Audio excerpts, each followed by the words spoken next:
Hello students, welcome to my channel. Now I am going to solve exercise 7.2 from chapter 7 direct and inverse variation.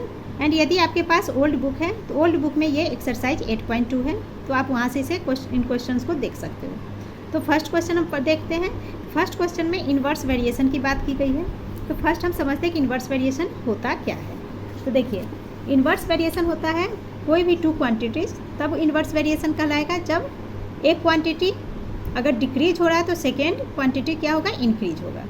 यदि first quantities increase हो रहा है तो second को decrease होना पड़ेगा, तब वो इन्वर्स वेरिएशन कहलाता है। फॉर एग्जांपल, जैसे two quantities x and y हमने ले लिया, तो एक्स प्रोपोर्शनल टू 1/y, ये जो साइन है इसे बोलते हैं प्रोपोर्शनल टू।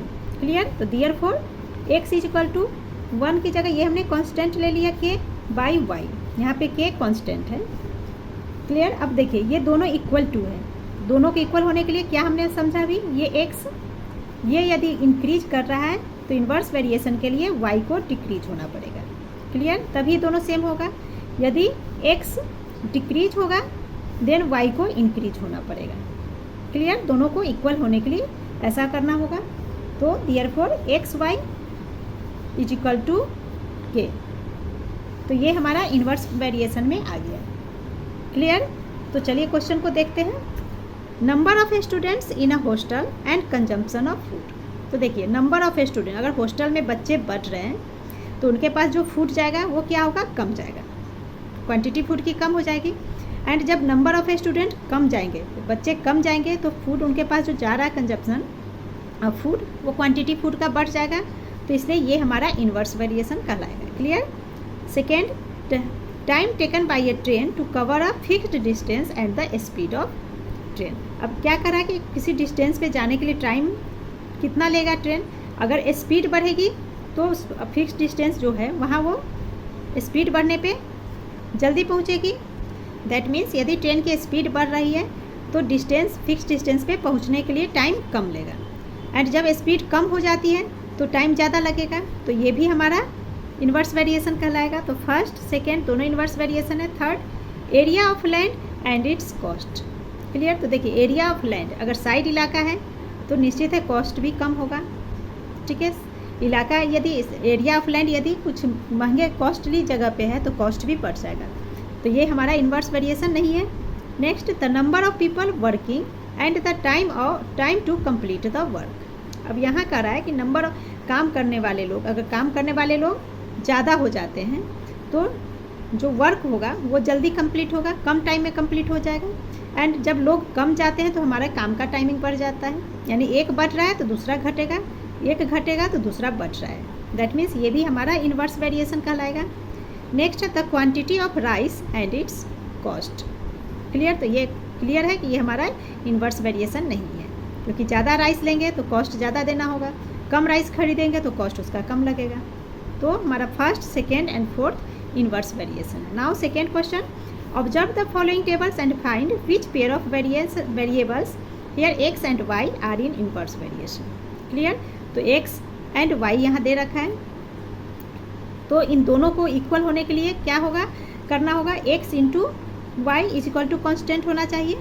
ठीक है? तो चलिए इसे करके देखते हैं। अगर हम एक्स इंटू वाई करेंगे एंड सब इक्वल में आते हैं, सबका आंसर सेम आ रहा है, दैट मीन्स कि ये हमारा इन्वर्स वेरिएशन होगा। देखिए, एक बढ़ रहा है दूसरा घट रहा है।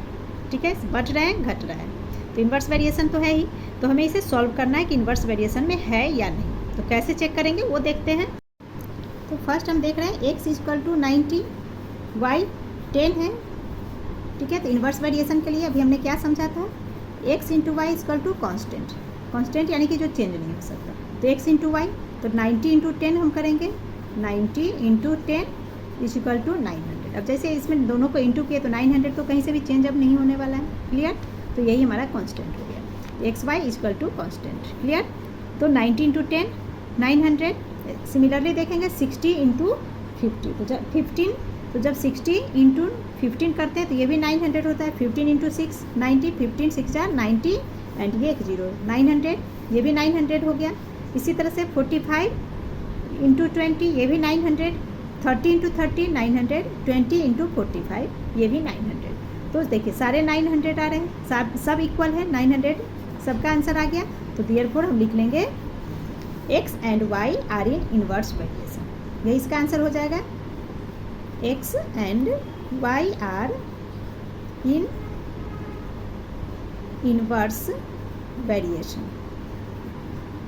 क्लियर, इसका आंसर मैंने यहीं पे लिख लिया है। ऐसे ही इंटू करेंगे, इंटू करके चेक कर लेंगे एंड देन हम लिख देंगे कि ये वेरिएशन में है या नहीं। Clear. Next 75 into 10 750। Now 45 into 30, तो ये हो जाएगा 1350।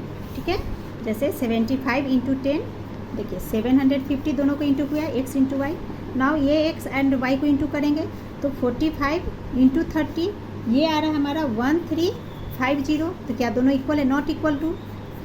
ठीक है, जहाँ भी नॉट इक्वल आ गया दैट मीन्स ये हमारा वेरिएशन में नहीं है, तो लिख देंगे हम no, it is not in right inverse variation. Clear, no.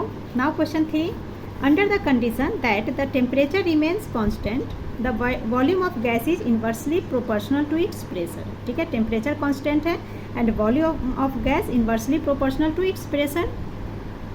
If the volume of gas is 630 cubic centimeter at a pressure of 360 millimeter of mercury, volume of gas हमारा 630 क्यूबिक सेंटीमीटर देख रहा है, दिया गया है, और प्रेशर है इसका 360 millimetre of mercury. Then what will be the pressure of the gas? तो गैस का हमें प्रेशर बताना है। If its volume is 720 cubic centimetre, अब करा कि यदि इसका वॉल्यूम 720 क्यूबिक सेंटीमीटर हो जाए देन इसका टेम्परेचर क्या होगा, ये हमें फाइंड करना है। तो क्वेश्चन में हमारा कह रहा है कि टेम्परेचर कांस्टेंट है, तो हम लिख सकते हैं temperature is equal to constant.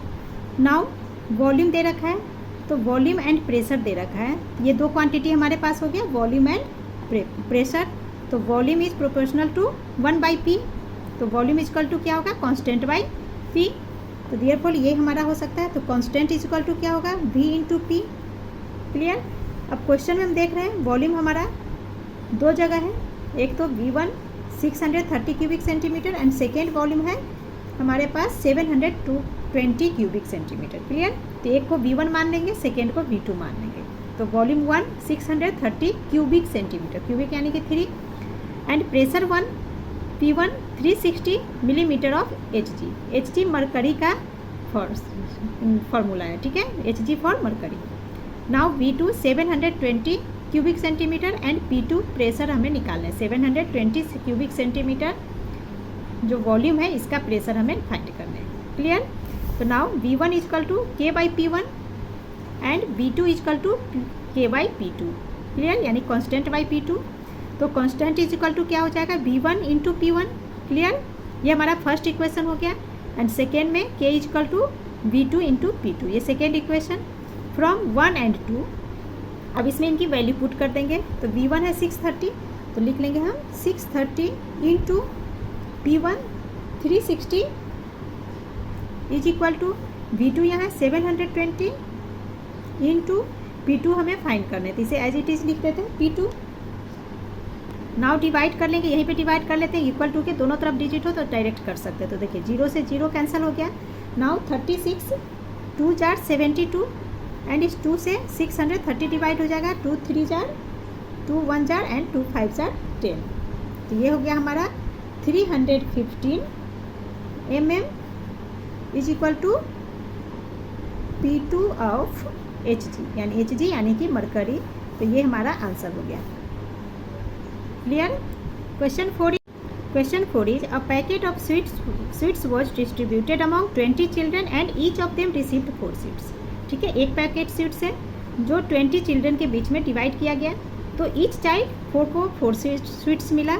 How many sweets will each child get if the number of children is reduced by 4। अब कह रहा है कि अगर 4 बच्चे कम गए तो ईच चाइल्ड को कितना स्वीट्स मिला। तो क्लियर है, देखिए जब 20 चिल्ड्रन में 20 चिल्ड्रन है और 1 पैकेट स्वीट्स है तो 4 सबको मिल रहे हैं। अब अगर बच्चे कम जाएंगे तो क्लियर है स्वीट्स बढ़ जाएगा, एक कम रहा तो दूसरा बढ़ रहा है। तो क्लियर है कि हमारा इन्वर्स वेरिएशन है। तो इन्वर्स वेरिएशन के मेथड से हम इसे सॉल्व कर लेंगे। तो क्वेश्चन में हमें चिल्ड्रन एंड स्वीट्स है, ठीक है, तो चिल्ड्रन को हम x मान लेते हैं, स्वीट्स हमारा y क्वांटिटी हो जाएगा। नाउ टोटल चिल्ड्रन 20 दे रखा है एंड क्वेश्चन में कह रहा है कि 4 चिल्ड्रन कम गए, तो after reducing number of children is 20 minus 4 equal to 16। Clear. Now x1 is equal to 20, x1 20 ले लेते हैं एंड y2 क्या हो जाएगा, y2 इक्वल टू, तो 20 चिल्ड्रन पे 4 सीट्स है, ईच चाइल्ड को 4 मिल रहा है, तो ये हो गया y2 equal to 4। Similarly x2 is equal to, अब x2 यहाँ पे हमारा चिल्ड्रन के लिए 16 एंड y2 यहाँ पे हमें ये x1 होगा, ठीक है, x1 एंड y1, ये x2 and y2 is equal to what, y2 हमें फाइंड करना है।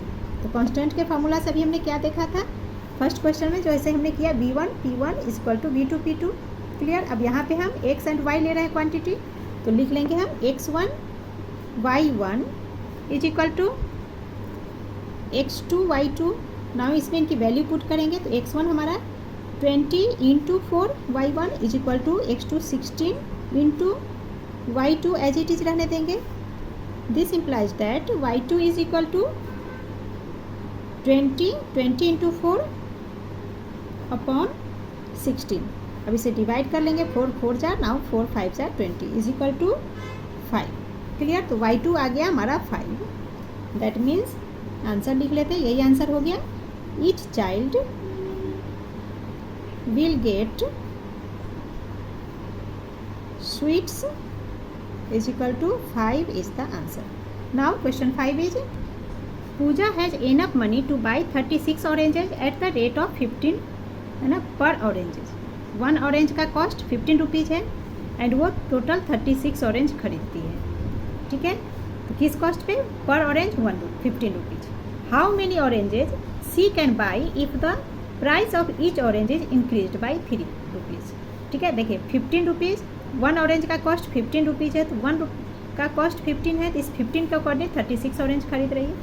अब कह रहा है कि ये 15 से इंक्रीज होकर 3 रुपीज़ इंक्रीज हुआ, दैट मीन्स ये 18 रुपीज़ का बन गया। तो 18 रुपीज़ में वो कितने ऑरेंज खरीदती है ये हमें पूछा गया। तो ये आपकी न्यू बुक में क्वेश्चन है। आपकी जो ओल्ड बुक है उसमें 15 रुपीज़ की जगह ₹4 50 पैसे लिखा हुआ है एंड इन 3 रुपीज़ की जगह 90 पैसे, बस यही एक डिजिट चेंज है और सब कुछ सेम है। क्लियर। तो दोनों ही तरह से हम इसे सॉल्व कर लेते हैं अभी। तो फर्स्ट मैं न्यू बुक के अकॉर्डिंग सॉल्व कर रही हूँ। तो कॉस्ट ऑफ 1 ऑरेंज ₹15 ये हमारा गिवन है, तो देयरफॉर कॉस्ट ऑफ 36 ऑरेंज क्या हो जाएगा, 15 into 36 is equal to 540। Clear. अब हमें कह रहा है कि 3 रुपीज़ बढ़ गए पर ऑरेंज, तो लिख लेंगे न्यू प्राइस ऑफ 1 ऑरेंज। तो 1 ऑरेंज का न्यू प्राइस क्या हो गया, 15 रुपीज़ जो पहले था उसमें 3 ऐड किया तो आ गया ₹18। अब हमसे क्वेश्चन में पूछा जा रहा है कि 540 रुपीज़ में कितने ऑरेंज आएंगे इस न्यू प्राइस के अकॉर्डिंग। क्लियर। तो लिख लेंगे in rupees 540 oranges can be bought is equal to, तो 540 रुपीज़ है एंड ये न्यू प्राइस में 18 रुपीज़ आया 1 का। इस 18 से इसे डिवाइड कर देंगे, तो देखिए 18 3 जार 54 एंड ये 0। Clear. Is equal to 30 oranges is the answer. तो ये नई बुक का हो गया।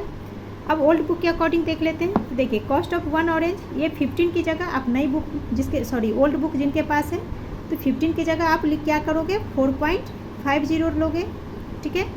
तो नाउ ये हमारा हो जाएगा कॉस्ट ऑफ 36 ऑरेंज, यहाँ पे हम लिख लेंगे 4.50 इंटू 36, इसे इंटू करेंगे तो ये आ जाएगा 162 rupees. Clear. Now new price कहा जा रहा है, तो न्यू प्राइस में तो ओल्ड प्राइस है 4.50, तो यहाँ लिख लेंगे हम न्यू प्राइस के लिए 4.50 प्लस 90 पैसे, तो 90 पैसे यानी कि 0.90। क्लियर। रुपीज़ पैसे, तो इन दोनों को हम ऐड करेंगे तो ये इज इक्वल टू में हो जाता है ₹5.40। क्लियर। अब इसमें कहा रहा है कि ₹5.40 है एंड यहाँ पे हमारा ओल्ड प्राइस कितना आया 36 का 162, ठीक है। तो क्वेश्चन में पूछा जा रहा है कि 162 रुपीज़ में, ठीक है, इतने रुपीज़ में इस नए रेट के अकॉर्डिंग ₹5.40 एक ऑरेंज का कॉस्ट है, तो इसके अकॉर्डिंग हम 162 रुपीज़ में कितने लेंगे। इसे एक बार और समझा दूँ। एक ऑरेंज का कॉस्ट 540 रुपीज़ है एंड टोटल रुपीज़ 162 रुपीज़ में हम कितने ऑरेंज खरीदेंगे इस न्यू प्राइस के अकॉर्डिंग, ठीक है। तो लिख लेंगे हम इन रुपीज़, यहाँ पे लिख लेंगे 162 oranges can be bought is equal to, ये हो जाएगा 162 अपॉन न्यू प्राइस आया ₹5.40, तो 5.40। अब इसे डिवाइड करेंगे तो देखिए पॉइंट हटाएंगे, नीचे में पॉइंट के बाद 2 डिजिट है तो इसमें 20 ऊपर आ जाएगा, तो इंटू 100। अब ये 0 से 0 कैंसिल हो गया नाउ 54 से 162 को डिवाइड करेंगे 3 टाइम्स में, तो equal to 10 into 3 equal to 30। इस 162 रुपीज़ में भी 30 ऑरेंजेज ही खरीदेंगे। Clear. Now question 6 is it takes 8 days for 12 men to construct a wall. How many men should be put on the job if it is be constructed in 6 days। तो देखिए कह रहा है कि 12 आदमी, 12 लोग मिलकर एक दीवार को बनाते हैं तो कितने दिन में, 8 days में। 12 लोग 8 days, तो 6 days में दीवार को कंप्लीट करने के लिए, वॉल को कंप्लीट करने के लिए कितने आदमी चाहिए। क्लियर। तो यहाँ हम क्लियर देख रहे हैं कि इन्वर्स हो रहा है, तो हम लिख सकते हैं 8 days into 12 men is equal to 6 days into x मान लेंगे। एक 6 days में कंप्लीट करने के लिए कितने आदमी चाहिए, तो उसे हम एक्स मान लेंगे। तो इसी तरीके से इसे बना लेते हैं, तो लिख सकते हैं हम 12 men construct a wall in 8 days and x men construct a wall in 6 days। ठीक है, इन्वर्स लगाकर हम इसे सॉल्व कर लेंगे। तो 12 इंटू 8 इसे हम लिख लेंगे, इसे x मान लिए, ये मान लीजिए x है, मेन x हो गया, दूसरा क्वांटिटी y हो गया। ठीक है, तो हम इसे ऐसे भी लिख सकते हैं 12 into 8 is equal to 6 into x, that mean 6x। तो x इज इक्वल टू क्या हो जाएगा, 12 इंटू 8 बाई 6। अब इसे डिवाइड कर लेंगे, 6 2 जार 12 इज इक्वल टू 16। तो x is equal to 16, that means 6 days में वॉल को कंप्लीट करने के लिए कितने लोग चाहिए, 16 पीपल। ठीक है, तो 16 men is the answer. Now question 7 is, and question 7 start करने से पहले इसी चीज़ को हम स्टेटमेंट के साथ कैसे लिखेंगे वो भी समझ लेते हैं। तो देखिए स्टेटमेंट में आप इस तरीके से लिख सकते हो, ये इक्वल, ठीक है, ये देयरफॉर यहाँ लगाएंगे। चलिए देखते हैं कैसे हम लिखेंगे, तो और कैसे तरीका है। तो यहाँ लिख लेंगे हम 12 men construct a wall in 8 days। क्लियर। तो therefore man construct a wall is equal to क्या होगा, 12 इंटू 8, 12 इंटू 8 days। ये इस लाइन के लिए हो गया, हमने लिख लिया, जो कि यहाँ हमने किया 12 इंटू 8। तो इस तरीके से लिख सकते हैं। And therefore 6 men construct a wall is equal to, तो 6 men के लिए क्या हो जाएगा, 12 इंटू 8 अपॉन 6। अब इसे डिवाइड कर लेंगे, तो ये होगा हमारा 16 days। क्लियर। 6 2 jar 8 2 jar 16। तो इन दोनों ही तरीके से सॉल्व कर सकते हैं। आपके लिए बेस्ट होगा कि आप इस तरीके से करो, क्योंकि आपको ये लिखने के, डिफिनेशन लिखने के भी हमें हाफ मार्क्स स्कूल में मिलते हैं। ठीक है। Now question 7, 8 taps through which water flows at the same rate can fill in a tank in 27 minutes। कह रहा है कि एक टैंक को फिल करने में 8 टैप्स को 27 मिनट्स लगता है। एंड ये जो 8 टैप्स है, इन सारे ही टैप से पानी जो है फ्लो हो रहा है, कैसे हो रहा है, तो सेम रेट पे, सेम क्वांटिटी की वाटर निकल रही है। अब कह रहा है 2 taps go out of the order. अब 2 टैप्स इसमें कम हो गया। How long will the remaining taps take to fill the tank. तो टैंक को भरने के लिए अब कितना टाइम लगेगा। क्लियर। तो देखिए ये क्वेश्चन भी हमारा इन्वर्स से रिलेटेड है। 8 टैप्स 27 मिनट ले रहा है, तो निश्चित है कि जब 6 टैप कम जाएगा तो टाइमिंग क्या होगा, बढ़ जाएगा। क्लियर। तो इन्वर्स पे ही जाएगा, तो हम लिख लेंगे time taken by 8 taps to fill the tank equal to 27 minutes. ये गिवन है हमारा।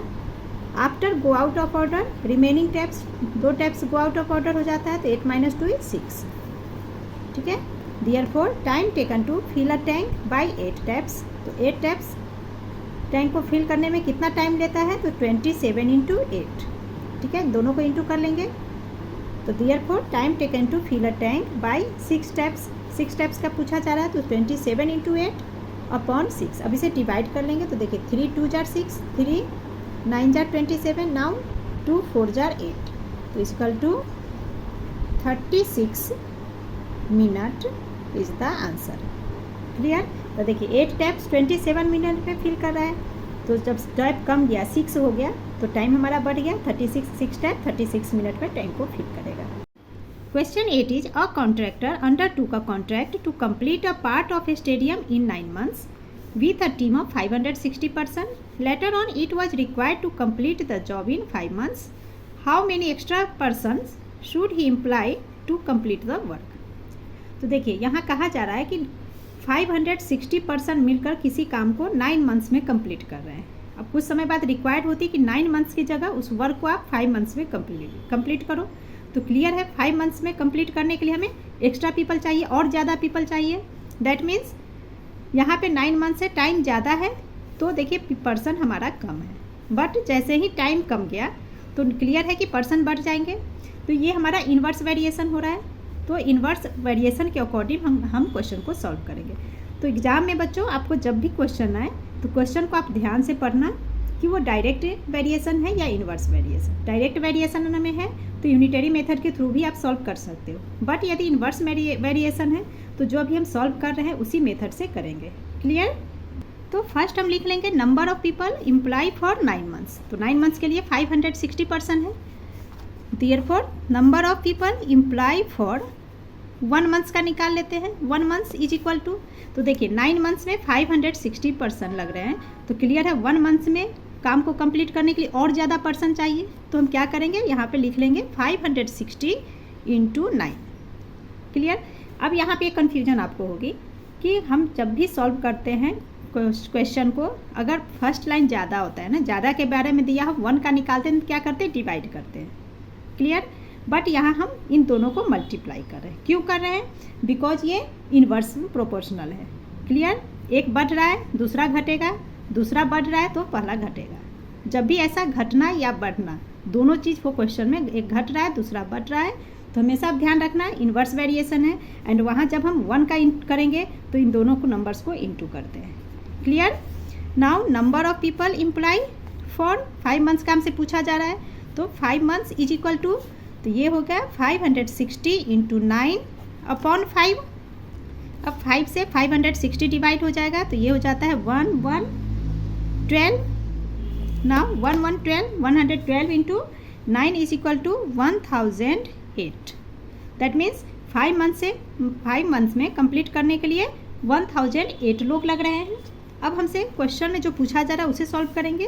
तो फर्स्ट हम लिख लेंगे people already working is equal to, तो ऑलरेडी पहले से वर्क कर रहे हैं, 560% पहले से काम कर रहे हैं। अब ये हमने जो 1008 निकाला है, ये हमने निकाला कि 5 मंथ्स में कंप्लीट करने के लिए टोटल 1008 लोग चाहिए। बट इस 1008 में से 560 पीपल तो पहले से वर्क कर रहे हैं, तो एक्स्ट्रा और कितने लोग लगे वो हमें निकालना है। तो हम निकाल लेंगे therefore extra people to be required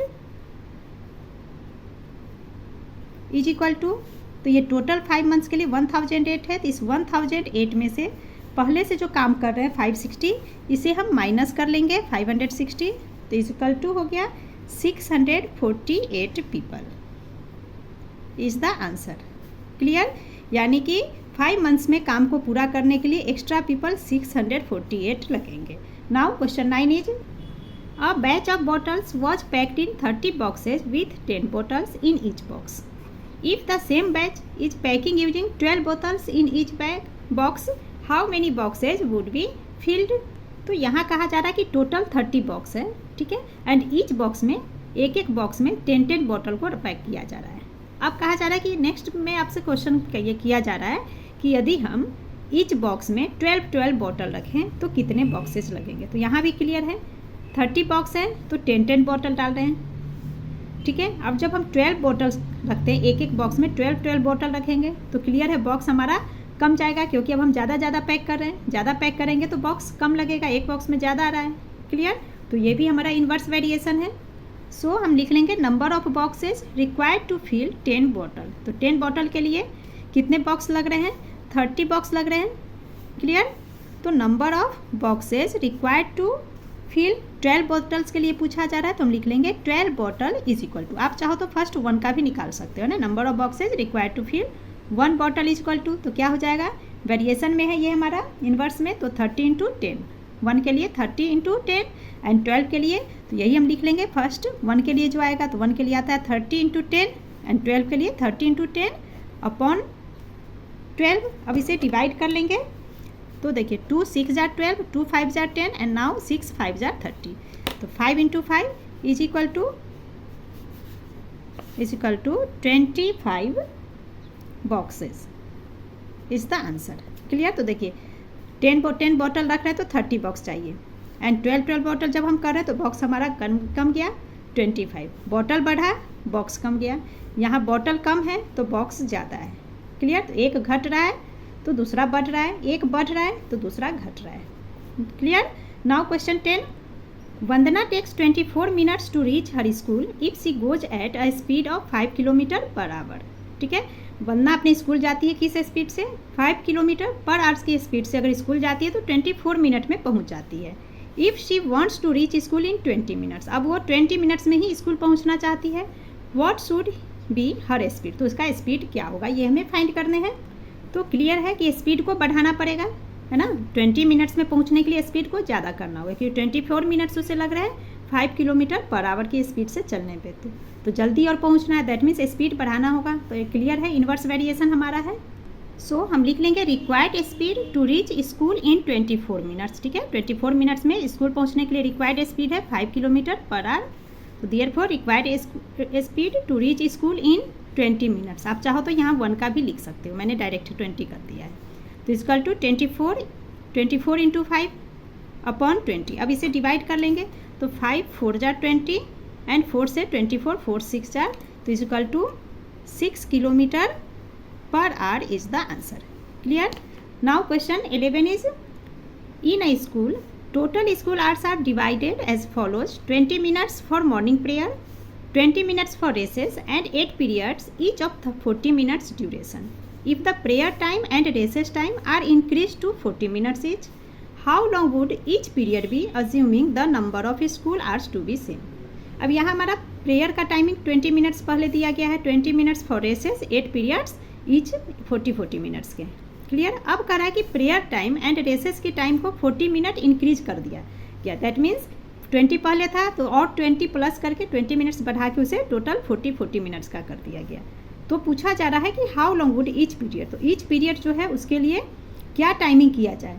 ठीक है, टाइमिंग हमारा क्या किया जाए कि दोनों school hours before the changing and after the changing दोनों में इक्वल हो जाए। क्लियर।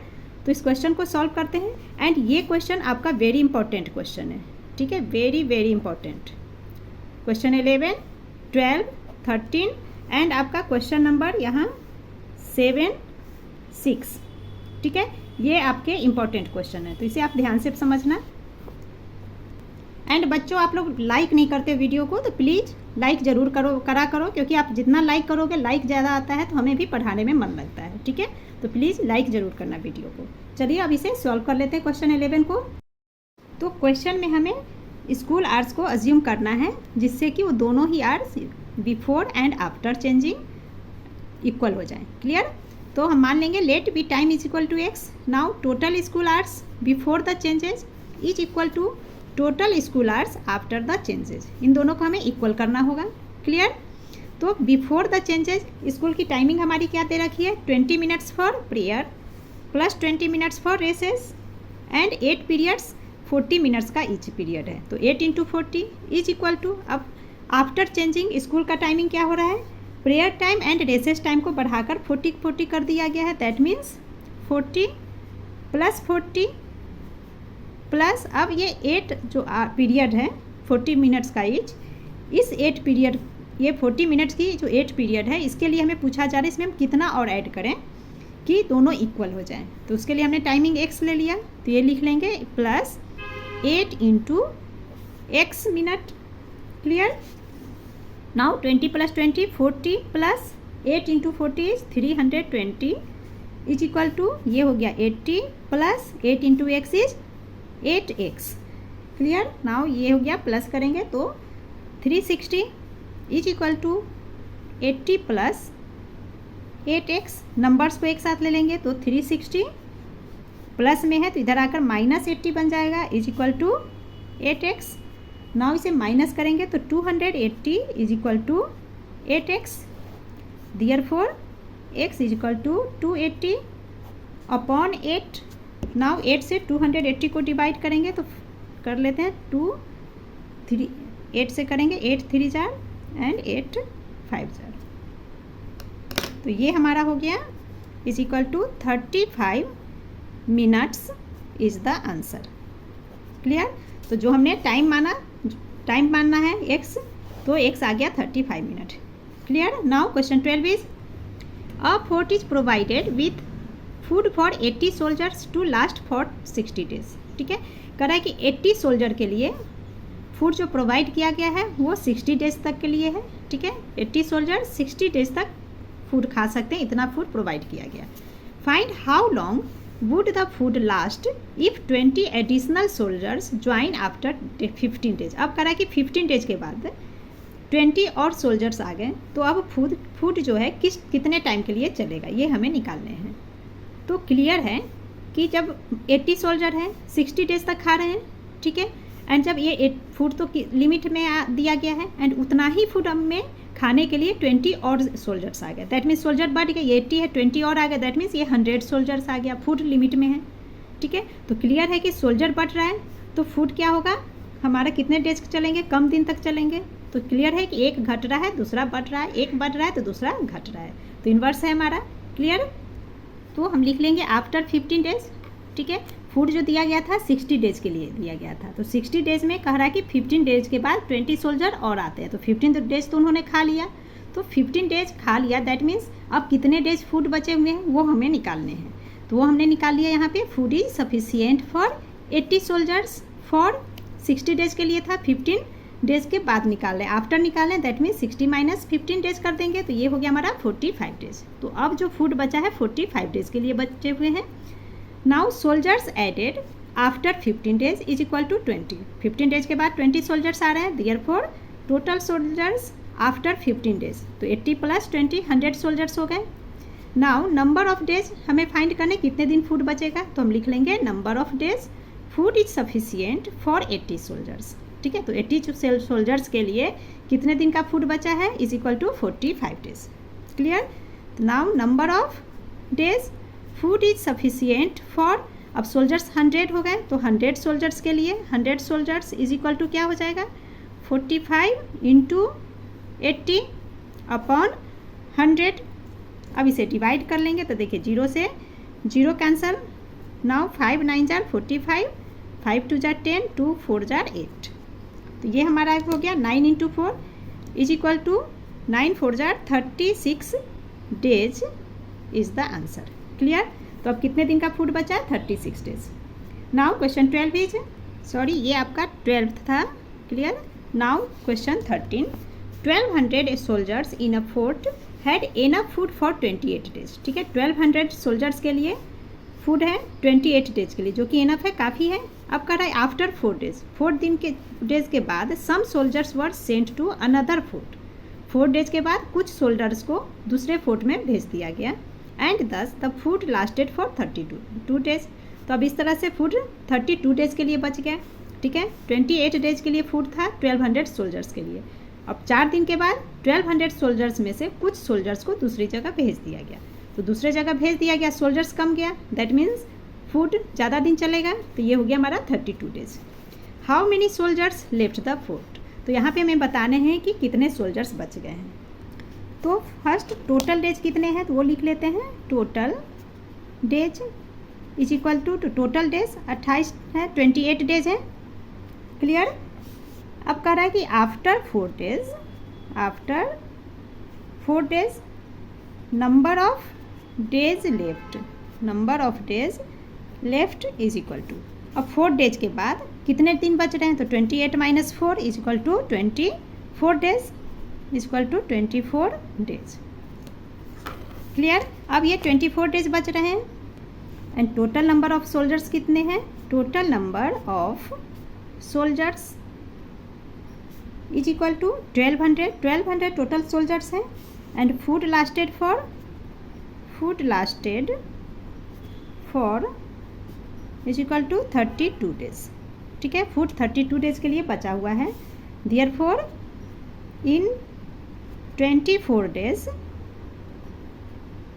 तो देखिए क्वेश्चन के अकॉर्डिंग 24 डेज 28 डेज ही सोल्जर्स को खाना है, उस खाने में से 4 डेज निकल गया, यानी कि 24 डेज बच रहा है।